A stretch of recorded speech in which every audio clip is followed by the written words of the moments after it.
आप सभी लोगों का हमारे यूट्यूब चैनल पर एक बार बहुत बहुत स्वागत है। आज हम बात करेंगे मध्य प्रदेश के ट्रेनिंग ऑफिसर के एग्जाम के संबंध में। अब आज आप बताने वाले हैं कि जो ट्रेनिंग ऑफिसर में जो आवेदक पास हो चुके हैं या जिनका सिलेक्शन हो चुका है, ठीक है। अब उनको जो डॉक्यूमेंट वेरिफिकेशन रहेगा, उस डॉक्यूमेंट वेरिफिकेशन में कौन कौन से डॉक्यूमेंट आपको तैयार करके रखना है, क्या क्या आपको वहाँ पर लेकर जाना, किस तरह का पूरा फॉर्म भराएगा, ये हमारे पास पूरा फॉर्मेट है। 2016 में जिस तरह के फॉर्मेट भराने थे, तो ये इस तरह का हमारे पास पूरा फॉर्मेट है, ठीक है। तो ये हम बताएं किस तरह आपको डॉक्यूमेंट लेके जाना है, क्या रखना है। दूसरी बात है कि जो बैटिंग वाले उनके बारे में चर्चा करेंगे, उनका किस तरह रहने वाला है, क्योंकि 2016 में जो एग्जाम हुए थे तो उनका जो बैटिंग वाले थे उनकी 2 लिस्ट में बैटिंग क्लियर हुई थी, तो मतलब उनका 18 में क्लियर हुई थी, ठीक है। तो इस तरह उनका अब जो अभी वाले हैं उनका बैटिंग की कितनी तक क्लियर होने की संभावना है या कितनी क्लियर हो सकती है। दूसरी बात है जो अभी सीट नहीं दिख रही है एससी वालों की, मान लो बैग या सहारिया को दे दी उन्होंने, उसके बारे में हम चर्चा करेंगे। तो ये हम बताते हैं आपको जो भी डॉक्यूमेंट आपको लेके जाना है, जिन बच्चों को सिलेक्शन हो गया है, उसमें नंबर आ चुके हैं, तो उनके लिए बहुत बहुत धन्यवाद है कि उनका अच्छा परिणाम आया है उनका। चलिए हम चलते हैं। इससे पहले आप लोग हमारे चैनल पहली बार आए तो चैनल को सब्सक्राइब कर लें और बेल आइकन को लेकर ना भूलें। चलिए हम, क्योंकि हम आईटी संबंधी जानकारी आपको देते रहते हैं। अब यहाँ पर जो बताए थे, जो जब जब आपका जो परीक्षण हुआ था, जो पुराने आप 2016 में एग्जाम हुए थे, उसमें से जो यहाँ पर देखो नोटिफिकेशन उनका दे दिया, उन्होंने बता दिया हमको, यहाँ नोटिफिकेशन है उनका। आप देखिए यहाँ पर देखिए जो 2017 का है ये बता दिया। यहाँ पर कोपा का हुए थे, ठीक है ना, और डीएल मैकेनिक का हुआ था, फिटर का हुआ था, इलेक्ट्रीशियन का हुआ था, फिटर वालों का हुआ था, वेल्डर का हुआ था, और मशीनरी का टर्नर का हुआ था, ठीक है ना, मशीनिस्ट कंप्यूटर और मेट्रो का, ठीक है। तो उस तरह में ये पद निकले थे, लेकिन उन्होंने उस समय क्या ये स्पष्ट बता दिया था कि 463 पद हैं, जिसमें से 424 पद यहाँ पे सीधी भर्ती भरे जाएंगे, और 39 पद जिसमें से उन्होंने बैगा सारी इनको दे दिए थे, ठीक है। तो ये उन्होंने पहले बता दिया था, ये भी वही किया अभी। और दूसरा यहाँ पे आप देख लो आपको डॉक्यूमेंट क्या क्या लेके जाना है, वहाँ पर प्रोसेस आपकी होने वाली क्या क्या है, क्योंकि आप लोगों के यदि आपका जो दूसरी बात है आपका जो नेम है, डेट ऑफ बर्थ है, वो आपकी सभी डॉक्यूमेंट में सेम होना नहीं चाहिए, ठीक है।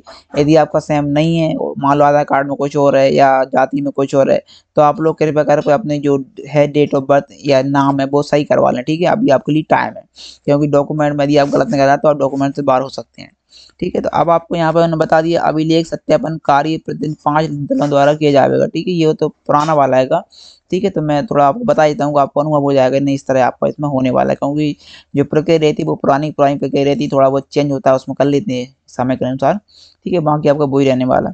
और यहाँ बताया कृपया नीचे गए आवेदक पत्रों के पूर्ण भरकर इंडेक्स में वर्णित दस्तावेजों की छाया प्रति को क्रमानुसार जमा कर, ठीक है। 2 प्रतियों में, आपको जब ले जाए तो आपको 2 सेट रखना सभी की कॉपी में, ठीक है।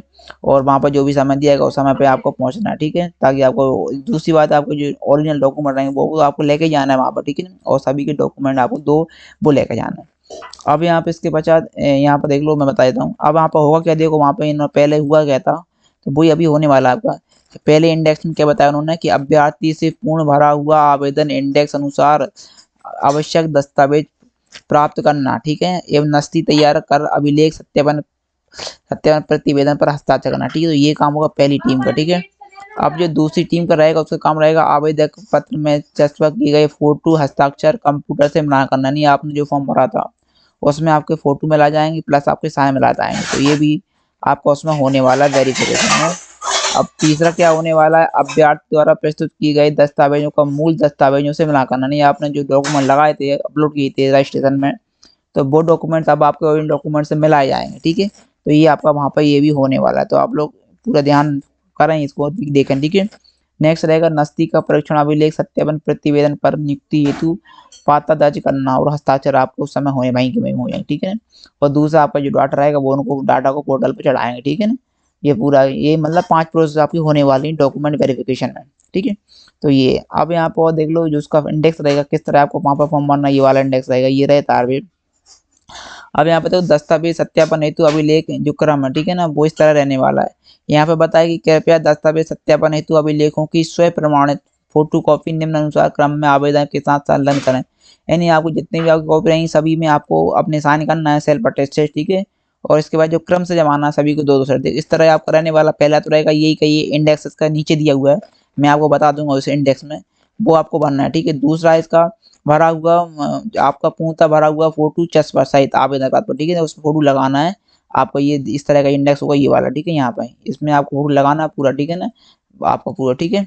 और इसके पश्चात आपका पीबी का जो भी आप प्रिंट आउट लिया था आपने, ठीक है ना, वो आपको प्रिंट आउट यहाँ पे लगाना है, ठीक है ना, एम्प्लॉय सिलेक्शन कमीशन वाला, ठीक है ना, वो आपका जो आपने रजिस्टर किया था ITI के लिए रजिस्टर, ठीक है ना, तो वो आपको यहाँ पे लगाना है। दूसरा, एक या एक से अधिक पदों पर चयनित उम्मीदवारों द्वारा किसी एक पद पर नहीं, भाई उनमें दो पदों पर सिलेक्शन हो चुका उनका, मान लो मेट्रो में और किसी ट्रेड में, तो उनको यहाँ पे एक में सहमति अपनी देनी होगी, उसका फॉर्म भी यहाँ पर शपथ पद वो भी आपको भरना होगा। दूसरा, हाई स्कूल की आपकी जो अंक सूची रहेगी वो आपको वहाँ पर लेके जाना, ठीक है, वो आपका लगाना क्रम से। आपकी जो 12वीं की है या मान लो उच्च जो शैक्षणिक योग्यता है, ग्रेजुएशन है, पोस्ट ग्रेजुएशन, वो भी आपको यहाँ पर लगानी है, ठीक है, आपके जो भी भरा हुआ, ठीक है। दूसरा, आपकी यदि आपने ITI से फॉर्म भरा है या मान लो, ठीक है, तो आपको ITI की जो अंक सूची है फर्स्ट ईयर सेकंड ईयर वो लेके जाना है, प्लस आपका जो STC सर्टिफिकेट होता है वो आपको लेके जाना, ठीक है, तो ये सभी आपको रखना है पूरे ध्यान से, ठीक है। और जो जिन लोगों ने डिप्लोमा डिग्री से फॉर्म भरा है उनके लिए आपके डिप्लोमा डिग्री की सर्टिफिकेट यहाँ पर लेके जाना अंक सूची, ठीक है। इसके पश्चात जो आपका जो जाति प्रमाण पत्र रहेगा वो आपको लेके जाना, ठीक है, जाति प्रमाण पत्र आप बिल्कुल मिला लें, चेक कर लें, उसमें कोई भी गलती आपकी नहीं होनी चाहिए। दूसरा, आपका जो मूल निवास रहेगा वो आपको लेके जाना है, ठीक है ना। इसके पश्चात यहाँ पे बता दें, डीजल मैकेनिक मोटर मैकेनिक के पद पर चयनित अब उम्मीदवारों के लिए आवेदन पत्र की अंतिम दिनांक, ठीक है, जो पहले दी होगी, ठीक है, तो वो यहाँ पर देख लें, मतलब जो डीजल वाले हैं मोटर मैकेनिक वाले उनके लिए ड्राइविंग लाइसेंस चाहिए पड़ता है, तो वो ड्राइविंग लाइसेंस जिनके पास होगा मतलब वो वेरिफिकेशन आप लेके जाए, ठीक है, तो वो ने पहले बता दिया, अभी भी वही होने वाला है। दूसरा है, यदि आपने शासकीय अर्धशासकीय कार्यालय में कायद करा उम्मीदवार अपने कार्यालय यदि आपने काम किया तो वहाँ पे आपको NOC लगने वाली, ठीक है, तो NOC आपको प्रमाण पत्र आपको रखना है यदि आपने कहीं ना कहीं काम किया है। दूसरा, जो निःशक्तजन है, विकलांग है, ठीक है, उनको भी यहाँ पे बता दिया उन्होंने, रोजगार प्रशिक्षण व्यवसाय अपना केंद्र पे नेपियर टाउन लेवल पर जारी प्रमाण पत्र चाहिए आपको लिए, ठीक है ना, विकलांग पास प्रमाण पत्र चल जाएगा। दूसरा है, भूतपूर्व सैनिक उम्मीदवारों को भूतपूर्व सैनिक होने वाले सम्मत, मतलब यदि आप सैनिक हैं तो आपके पास प्रमाण पत्र होगा तो वो आपका लगेगा यहाँ पे। दूसरा, विवाहित होने की स्थिति में विवाह प्रमाण पत्र, यदि आप शादी हो गई तो आपको शादी का प्रमाण पत्र चाहिए, वहाँ पर शपथ पत्र चाहिए, ठीक है ना, और दिनांक उससे ही विवाह की दिनांक कब हुआ था वो, ठीक है ना, और यहाँ पे आपको साइन चाहिए महिला की, ठीक है, जो भी आपकी वाइफ है, तो यहाँ पर उन्होंने बता दिया, ठीक है, ये चाहिए पूरा। इसके पश्चात बच्चे होने, यदि आपके बच्चे हैं तो आपके बच्चों का जन्म प्रमाण पत्र, शपथ पत्र, संख्या, ठीक है ना, उनका नाम, ये सब आपको देना पड़ेगा वहाँ पर, तो ठीक है, और जिनके नहीं है तो कोई दिक्कत नहीं उन लोगों को। और जो भी अन्य प्रमाण पत्र है आपके, यदि आपने संलग्न किए हो, आपने लगाए हो, पहले अपलोड किए तो वो आपको यहाँ पे देना है। तो ये मैंने बता दिया कि आप अपनी जो प्रिपरेशन है वो अभी तैयार कर लें कि भाई जो जो बच्चे पास हो जाएंगे उन्हें क्या क्या डॉक्यूमेंट वहाँ पे ले जाना है, ये पुराना मैंने बताया है, ठीक है। अब यहाँ पे उम्मीदवार शपथ पत्र रहेगा वो यहाँ पे प्रस्तुत करना होगा यहाँ पर, ठीक है ना, यहाँ पे सिग्नेचर, यहाँ पर नेम, यहाँ पर डेट ऑफ बर्थ, यहाँ पे, ठीक है, ये आपको भरना है। दूसरा इसका जो फॉर्मेट है, ठीक है, ये वाला रहेगा, आपको ये भरना पड़ेगा पूरा, ठीक है, एप्लीकेशन बायोडाटा ये वाला, यहाँ पे आपका फोटो वो लगाना जो भी आपने पहले लगाया था फॉर्म भरते समय, ठीक है ना, वो यहाँ पे लगाना। और यहाँ पे लिखा हुआ तो डायरेक्टर, ठीक है, डायरेक्टर ऑफ स्किल डेवलपमेंट, ठीक है, नवदा रोड, ठीक है, रामपुर स्क्वायर जबलपुर, ये उनके लिए है नाम से।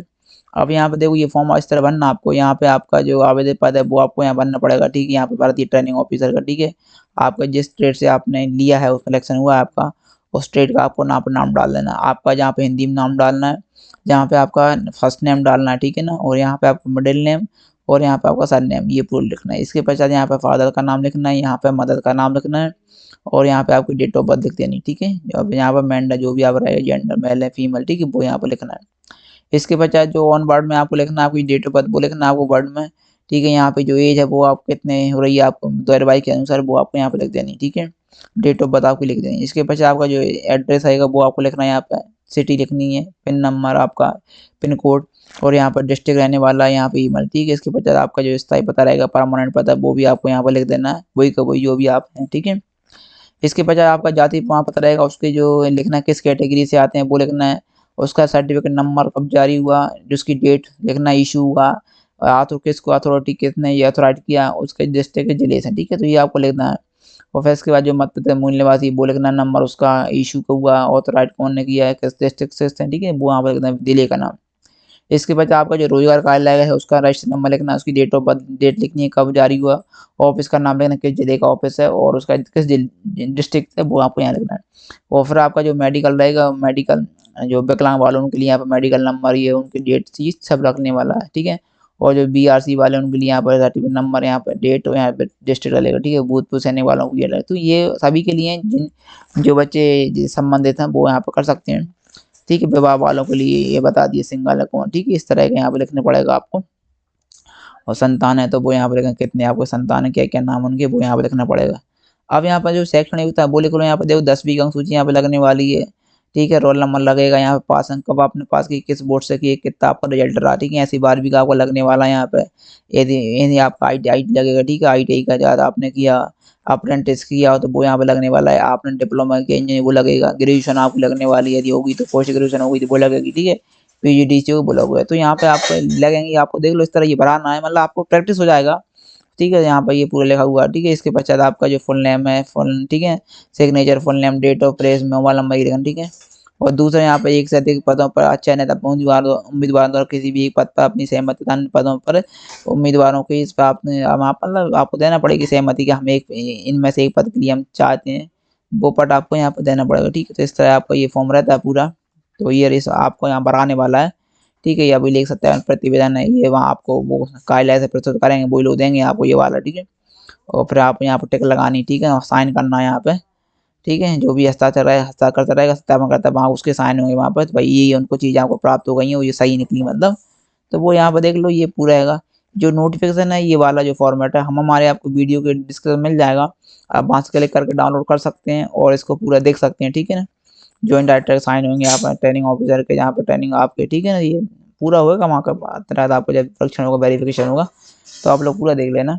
तो मैंने इसलिए बता दिया कि जिन लोगों का इसमें हो गया सिलेक्शन नंबर अच्छा है, तो वो लोग कम से कम ये देख के जाएँ कि भाई इस तरह फॉर्म भरा आएगा वहाँ पे, और डाउनलोड कर लेना आप लोग, ये उसमें दे दूँगा मैं हमारे वीडियो के डिस्क्रिप्शन में, वहाँ मिल जाएगा आप लोगों को। और जो बैटिंग वाले हैं, तो बैटिंग वालों का भी लिस्ट क्लियर होगी, क्योंकि उनका भी अभी कुछ है कि टॉप 10 में नाम है, लेकिन किसी के उसमें नाम ही नहीं है, जो पद हैं वो भी हटा दिए, तो उनका भी क्लियर होएगा जहाँ तक है। सभी को संभावना होने की, अब सभी, क्योंकि अभी रिजल्ट जैसे ही वेरिफिकेशन होगा उस समय पता चल जाएगा क्या-क्या होने वाला है, तो उनका भी संभावना होने की है, क्योंकि 2016 वाले भी 18 में बैटिंग क्लियर हो गई थी, तो हो सकता है उनका भी अभी जो बैटिंग है वो भी कुछ क्लियर हो जाए बाद में। तो मेरा आपसे यही कहना है, आप लगे रहिए और तैयारी करते रहिए, और जिन बच्चों को हो चुका है उनके लिए बहुत-बहुत थैंक्स, धन्यवाद, आपने बहुत तैयारी की है। ओके, फिर मिलते हैं नेक्स्ट वीडियो में नेक्स्ट जानकारी के साथ। जैसे ही कोई नई जानकारी निकल आती है हम आपको बताते हैं। ओके दोस्तों, थैंक्स।